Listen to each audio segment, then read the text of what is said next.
Moldovada Kishinyovda akalar, xo'p 1-avgust sanasi, ya'ni 1-avgust kechqurun to'rgacha ishlab ko'rdim. То есть 12 dan to'r bor, yana 5 gacha ishlab ko'rdim. Xullas, nech pul topdim? Общий hisobda ishlagan pullarim naqd pulda 810 turibdi. Balansda ham 200 bo'lish kerak. Kecha 400 mi? 400 atrofida balansda pul bor edi. Boya kirib qarasam 500 qancha ham pul bo'lib qopti. Xo'p, общий ishlaganimda hozir skrinshotlarni chiqarib qo'yaman. 400 ga zapravka qildim mana. 400 so'mga zapravka qildim. Kassadagi puldan 17 soat ko'rib turganinglar, bu ilgari kuni kechqurun 0 qilganimdan beri endi 17 soat mashina nahadu bo'ldi. Xo'p, o'rtadagi puldan, shu puldan boya 400 ga zapravka qildim. Balansda yana ozgina bor. Sanaga bugun 1-avgust 12 da boshlab bir 20 minutcha bo'ldi, tugatdim. 20 minut oldin tugatdim. Skrinshotlarni hozir chiqarib ko'rsataman. Nech pul topdim, nima bo'ldi. Lekin menga chayvilar yaxshi qolyapti. Yaxshi chayvi berib ketishyapti. Energetik, kofe zo'r bo'lyapti shaxsan menda. Kimda qanaqa bo'lyapti bilmadim-u. Menga chayvida 20, 30, inakda 50 tashab ketishyapti. Ko'rib turib rahmi kelyaptimi? Bilmadim. Lekin chayvida o'zidan benzin quydim bugun. Xo'p, keyin 30 midi, 20, 30 ga kofe ichdim bitta. Kassadagi puldan tog'a bilan shawarma yedik bittadan. 50 so'm. Men 50 so'mli yedim, tog'a 75 so'mli edi. Shunaqa bo'ldi. Xullas, naqd pulda hozir qoldi. Qancha qoldi? 810 hisobladim. 810 hisobladim. Balansda bor ozgina. Bu shu 6 soatmi, 5 soatlik smenada shuncha bo'ldi. Hozir kirib endi peshin vaqtigacha dam olamiz, obedgacha dam olamiz, uxlaymiz.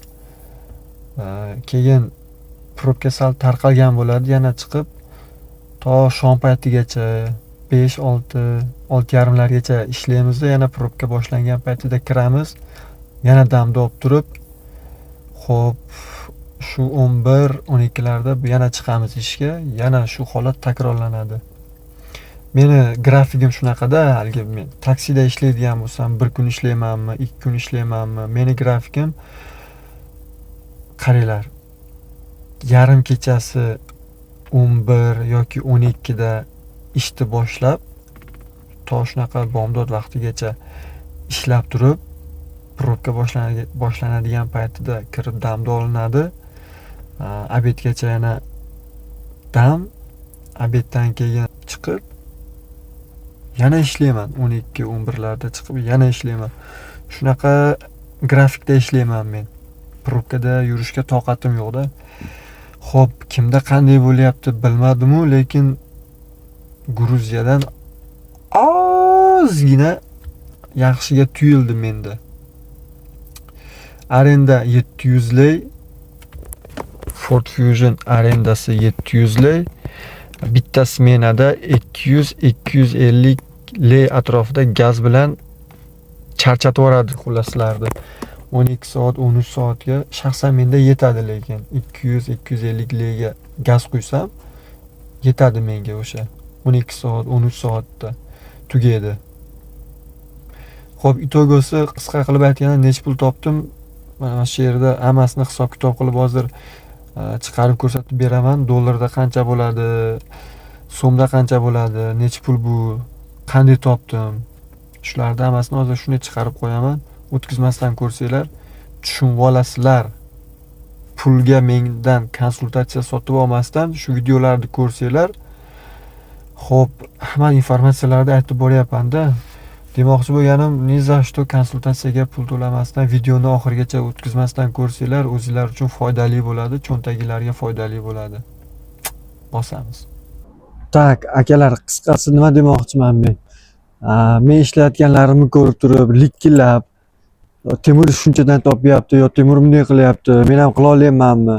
Yo men ham qila olmayman deb turib o'zinglarcha ming yerlarda fantaziya qilib oldin o'ylab ko'ringlar. Temur mingan mashinani men mina olmaymanmi? Ming'ir-sing'ir qilmasdan menga o'sha mashinani bersa men mina olmaymanmi sabr qilib? Yo Temur yotgan joyda men yota olmaymanmi? Yo bo'lmasam Temur ishlayotganchalik men shunaqa ishlay olmaymanmi? Xullas, har tomonlama o'zinglarni vaziyatimga solib ko'ringlarda. Endi shu yerda yashayotganlar ko'rib turibdi meni, qanday ishlayotganimni, nimalar qilib yurganimni shu yerdagi akalar ko'rib turibdi. Hozir soat mana 6 bo'ldi, xudo xolasa soat 8:30 ga bazaga chiqishim kerak men. Akaga mashina olib berishim kerak. Kecha kelgan akaga mashina olib berishim kerak. 8:30 da bazaga borishim kerak. Strokaga borishim kerak. Bu oralarda men uxlab dam olishim kerak. Kechqurunga yana chiqib arendaga ishlashim kerak. Xullas, demoqchi bo'lganim, men ko'rsatganlarimni hisob-kitob qilib o'zinglarcha men ham shuncha topaman deb turib, likkillab kelavermanglar. Bitta mashina bersa yo men yerda yotib turing desa, ming'ir-sing'ir qilib, kaprizni nimadir o'zinglardan yoqib oladigan bo'lsalar, sizlar kelib ishlay olmaysizlar bu yerda. Aytadi-yu, har joyda qilmagan orzu, har joyda bor tosh tarozi deb. O'sha tosh taroziga sizlar tusha olmaydigan bo'lsanglar, hamma o'zini biladi-yu qanaqaligini, qanaqa ichidagi qanaqa odamligini hamma biladi-yu o'zi. O'shandan kelib chiqib, kaprizni odam bo'lsanglar yo ming'ir-sing'ir qiladigan injiq odam bo'lsanglar, kelmay qo'yaveringlar. Moldova, Gruziya bunaqa odamlar uchun emas.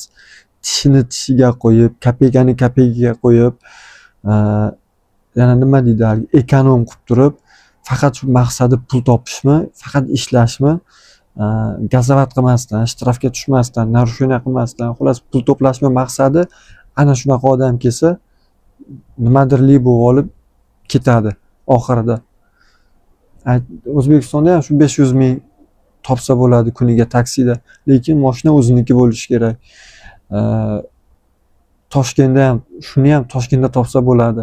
Menimcha, yana ham bilmadim, lekin men ishlagan paytim arenda bo'lsa ham даже 500 ming topmaganman-da. O'shaning uchun Toshkentning vaziyatini men nimadir deb ayta olmayman.